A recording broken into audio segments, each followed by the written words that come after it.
Hello good morning to everyone. तो कैसे हो आप सभी लोग। मैं दर्शन आपका हार्दिक स्वागत करता हूं एग्जाम व्यू के ऑफिशियल यूट्यूब चैनल पे।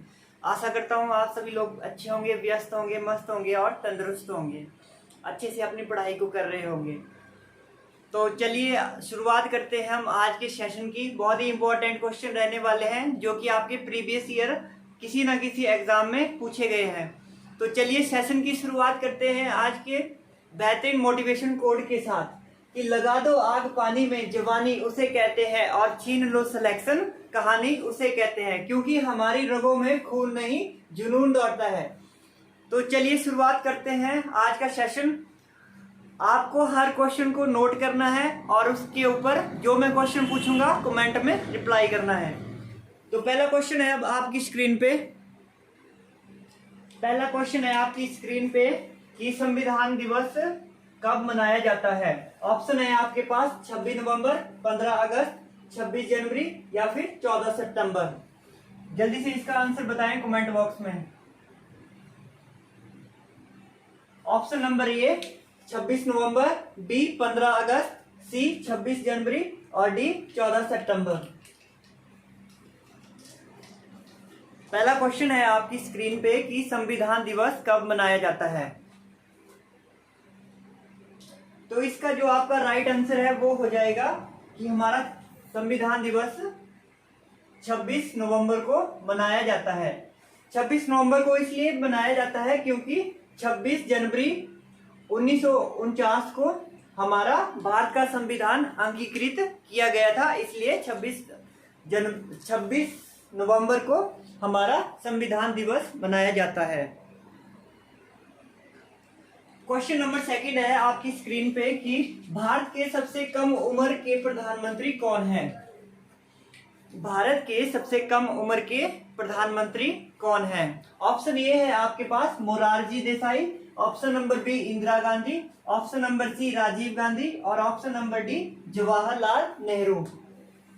जल्दी जल्दी इसका कमेंट करेंगे कि भारत के सबसे कम उम्र के प्रधानमंत्री कौन थे। Option A Morarji Desai, B Indira Gandhi, C Rajiv Gandhi और डी जवाहरलाल नेहरू। तो इसका जो राइट आंसर है वो हो जाएगा आपका राजीव गांधी। राजीव गांधी हमारे भारत के सबसे कम उम्र के प्रधानमंत्री थे। अगर आपसे पूछा जाता है कि सबसे ज्यादा उम्र के जो बने हैं प्रधानमंत्री वो कौन थे, तो वो हो जाएंगे आपके मोरारजी देसाई। नेक्स्ट क्वेश्चन है अब आपकी स्क्रीन के ऊपर। नेक्स्ट क्वेश्चन है आपकी स्क्रीन पे राष्ट्रीय गान में उत्कल शब्द किस राज्य को दर्शाता है। ऑप्शन ए है आपके पास असम, बी उड़ीसा, सी गुजरात और डी तमिलनाडु। राष्ट्रीय गान में उत्कल शब्द किस राज्य को दर्शाता है। ऑप्शन है आपके पास असम, उड़ीसा, गुजरात, तमिलनाडु।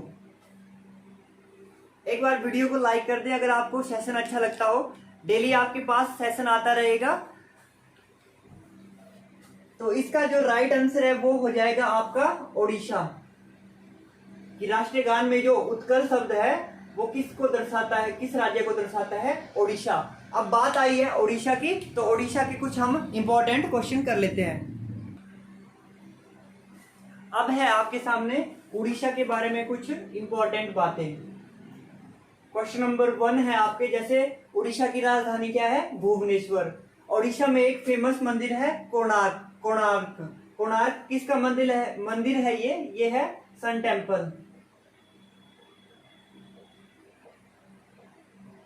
सूर्य मंदिर है ये कोणार्क का सूर्य मंदिर। और कौन सी शैली से बना है ये बना है ब्लैक पैगोडा भी इसी को कहा जाता है। और किसने बनाया है ये, नरसिंह देव फर्स्ट ने बनाया है। और ये कौन थे, ये थे गंगवंश।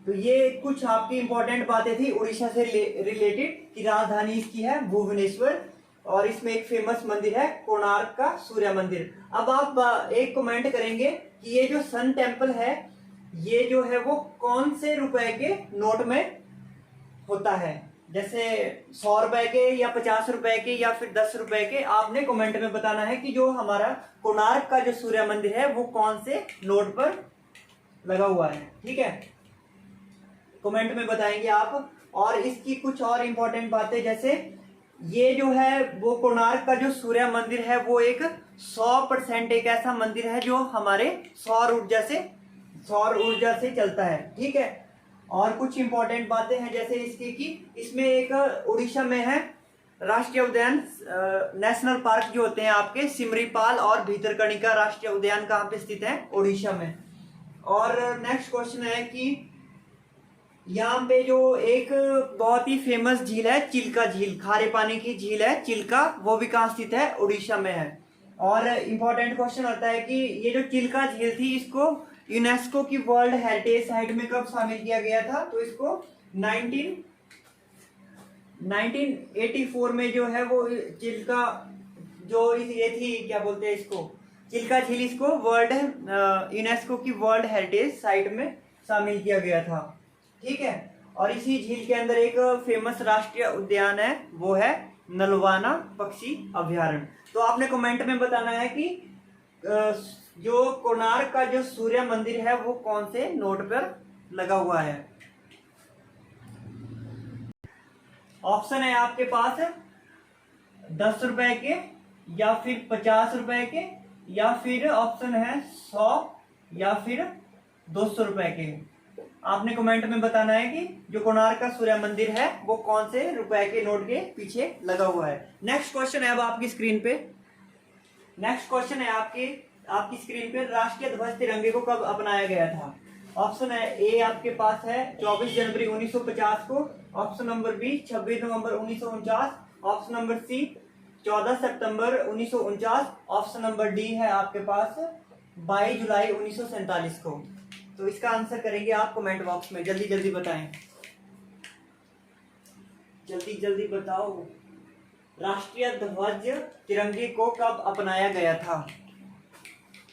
ऑप्शन है आपके पास 24 जनवरी 1950, 14 सितंबर 1949, 26 नवंबर 1949 या फिर 22 जुलाई 1947।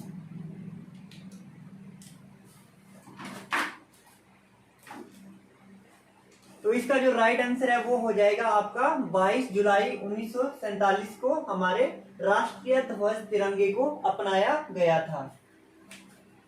अगर मैं बात करूं ऑप्शन नंबर बी की, 26 नवंबर 1949 को क्या हुआ था? हमारे संविधान, पहला क्वेश्चन जो आपके मैंने करवाया उसी का ऑप्शन है, 26 नवंबर 1949 को हमारा संविधान को अपनाया गया था। ठीक है, और 14 सितंबर को हमारे संविधान में हिंदी भाषा को अपनाया गया था। और अगर आपसे पूछे कि ये जो राष्ट्रीय ध्वज है तिरंगा 22 जुलाई 1947 को अपनाया गया, बट इसका जो प्रारूप था वो किसने तैयार किया था? पिंगली वेंकैया ने तैयार किया था। अगर आपसे पूछा जाता है कि इसकी लंबाई और चौड़ाई का अनुपात कितना है, तो वो होता है आपका 3:2, इसकी लंबाई और चौड़ाई का अनुपात। तो ये था आपके पास क्वेश्चन। नेक्स्ट क्वेश्चन है अब आपकी स्क्रीन पे, नेक्स्ट क्वेश्चन है आपकी स्क्रीन पे, निम्नलिखित में से किस समिति द्वारा द्विस्तरीय पंचायती राज व्यवस्था की सिफारिश की गई थी? ऑप्शन है आपके पास बलवंत राय मेहता समिति, सेकंड है अशोक मेहता समिति, थर्ड है टीवी के राय समिति और डी है आपके पास सिंधवी समिति।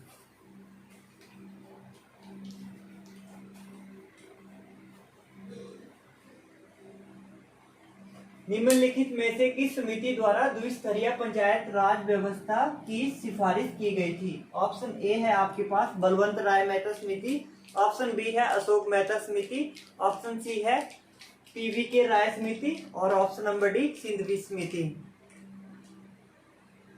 और कमेंट में बताएंगे आपकी पंचायती राज दिवस कब मनाया जाता है और ये कौन से आर्टिकल में आता है, पंचायत के बारे में किस आर्टिकल में बताया गया है।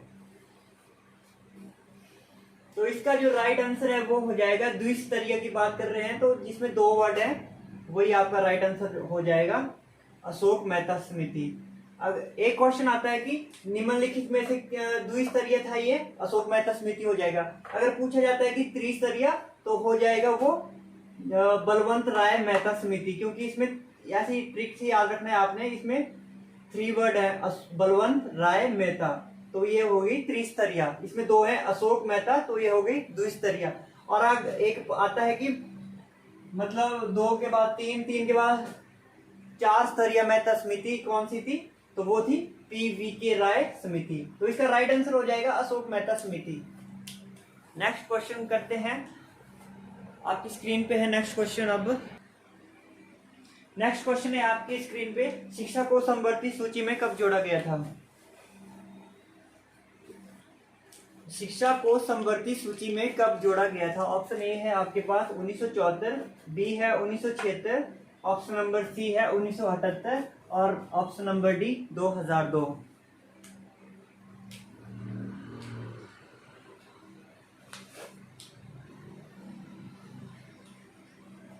शिक्षा को समवर्ती सूची में कब जोड़ा गया था? तो इसका जो राइट आंसर है वो हो जाएगा आपका 1976। शिक्षा को समवर्ती सूची में 1976 में जोड़ा गया था। ठीक है, क्यों जोड़ा गया था? क्योंकि हमारे संविधान में एक संशोधन हुआ था, 42वां संविधान।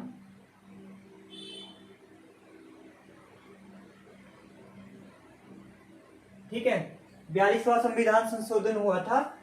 कब हुआ था? 1976 में। उसमें जो है शिक्षा को राज्य सूची से हटाकर किस में डाल दिया गया था? समवर्ती सूची में डाल दिया गया था।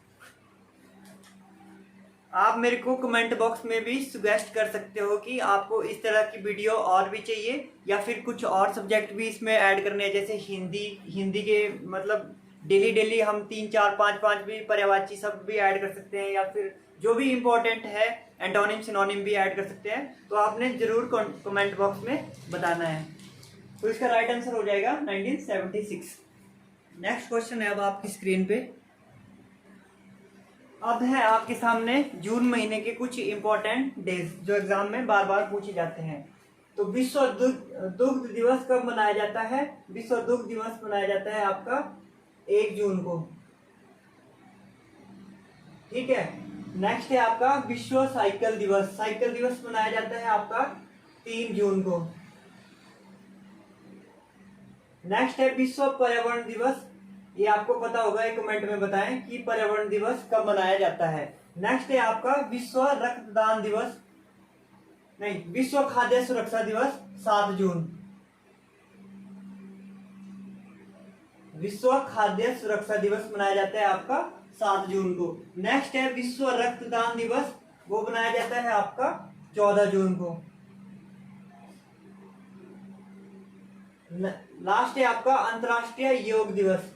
ये भी आपको पता होगा, कमेंट में बताएं कि अंतर्राष्ट्रीय योग दिवस कब मनाया जाता है और कब से स्टार्ट किया गया है योग दिवस मनाना, और 2022 में कौन से नंबर का योग दिवस है।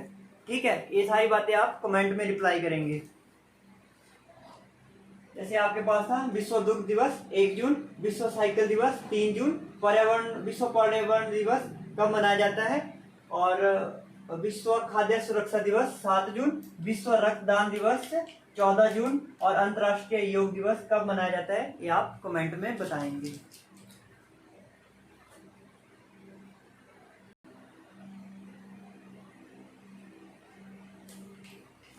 तो आशा करता हूँ आज का सेशन आपको अच्छा लगा होगा। During the time period of my lecture अगर मेरे से कुछ गलती हुई हो तो मुझे क्षमा करें। मैं कोई स्टार नहीं हूँ, अभी मैं सीखने की प्रक्रिया में हूँ। अगर आपको कुछ लगा हो कुछ ऐसा तो कमेंट में बताएं। बहुत बहुत धन्यवाद। एंड करते हैं सेशन को। बहुत बहुत धन्यवाद, थैंक यू। चैनल को लाइक करें, शेयर करें, सब्सक्राइब करें।